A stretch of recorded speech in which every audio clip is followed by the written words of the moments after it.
Y'all, I've long said that the right is immune to irony, but dude, lately, the obsession that the F your feelings crowd has with canceling anything that offends their delicate sensibilities is truly out of control. Like, you can't even keep up with all the things they've tried to cancel lately, man. There's like drag queens, queer kids, books with cool shit in them, blackfish ladies, duly elected Democrats with opinions, history as it occurred, beer they've deemed too gay to drink. The list goes on, right? They're canceling everything with no regard for collateral damage. You know, I mean, there's plenty of redneck good old boy truck drivers out there who deliver Bud and Bud Light. Well, if the conservative cancel mob had their way, what happens to those guys? You could call me a bleeding heart, but I just don't think that hardworking, red-blooded Americans should lose their job over these overly sensitive pearl clutchers culture war nonsense. But that's just me. But they call cancel culture a wokeism thing. My ass, dude. They're the ones that have gone cancel crazy. This week alone, 2 new companies have found themselves in their cross-eyed crosshairs.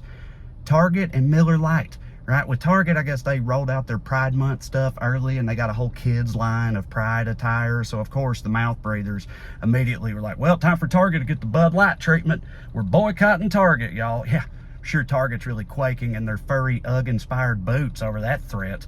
Just imagine that meeting at the Target boardroom. Like, so sir, you know how a few weeks ago all the troglodytes across the country were blowing up Bud Light cases and running them over with their big trucks and stuff?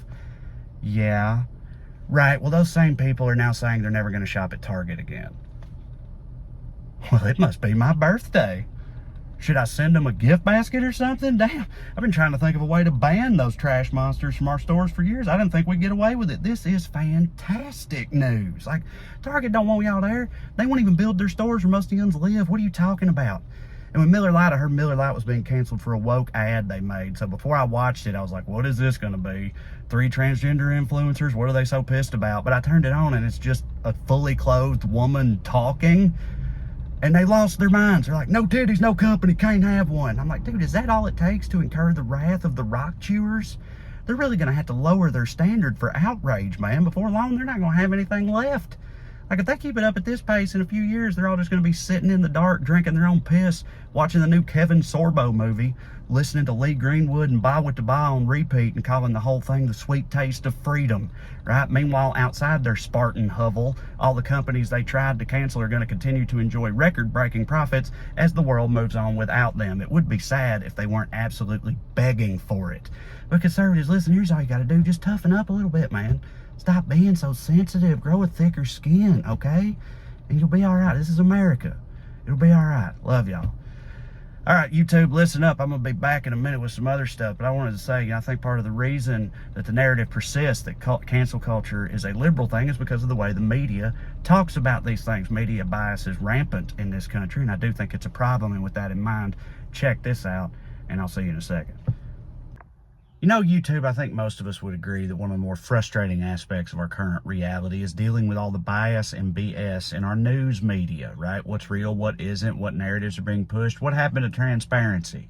Well, that's why I want to tell you about Ground News. Ground News is a startup and service that aims to shine a light on media bias and hold the media accountable by adding context and transparency to all of our news stories. Let me show you how it works, okay?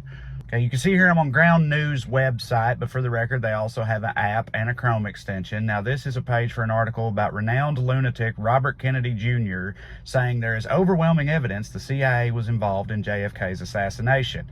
Now, if you see that headline out in the wild, you might think, wow, that's some crazy sounding stuff, but you don't have the extra context that you need. Well, on Ground News, you immediately have layers and layers of context and transparency. For example, you can see over here on the right, you see the bias distribution. This shows you that 78% of the sources covering this story lean to the right, okay? Over here on the left side of the screen, you have a handy visual breakdown that shows you all the outlets covering this story, and for each one, you can instantly see their political bias, the level of factuality for the sources they used, as well as the ownership, the money involved behind the scenes. Another thing I want to tell you about down here at the bottom, you can see that you can cover all the related news topics for each of these stories, right? For example, down here, the topic U.S. politics. You click on that. You can follow it if you want and instantly get notifications for all stories related to U.S. politics. It shows you who covers each of these topics the most, the biases they have, how much coverage it's getting, and so on. You can do this with any topic you like, including Trump, Epstein, Biden, you name it. Whatever you want, they've got it on Ground News. It's a very, very cool service. So if you think that sounds as cool as I do, then here's what you can do. Click the link in the description below to check out Ground News today and stay informed, compare coverage, and avoid media bias. Also, by clicking the link, you get 30% off their Vantage level subscription, which is an incredible deal, all right? So if you support their mission and think it sounds as useful as I do, then check out Ground News today, and I appreciate them sponsoring this here video. All right, YouTube, hope you like that. I do think that's a cool company, worth checking out. But this back to this, the whole canceling beers thing. The whole thing that I hate the most about all this cancel culture stuff right now is that it's politicized even the beer we drink. You know what I mean? That's how dumb the timeline we all share is. And now when you go to the bar, you got to think how you're going to look based on the beer you drink. Because I've always enjoyed a Yuengling for whatever reason.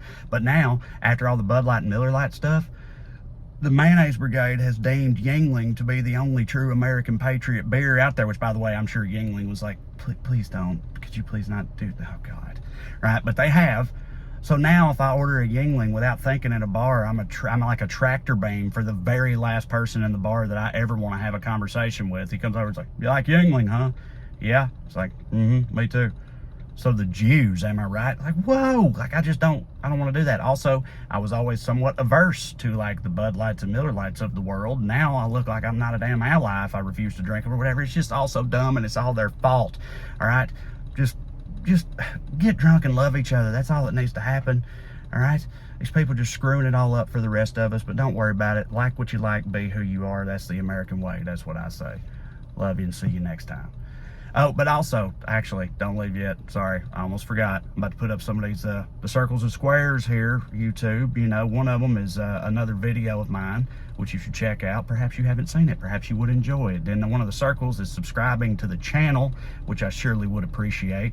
Helps me out a lot. And then the biggest circle, well, not literally the biggest, but like the biggest in my heart, is the one that goes to TreyCrowder.com where you can get tickets to see me live, which is wonderful, and I think you'll truly enjoy it. So check that out, check all that out, and either way, as long as you keep watching these, I'll keep making them. I love you like chicken. See you, bye.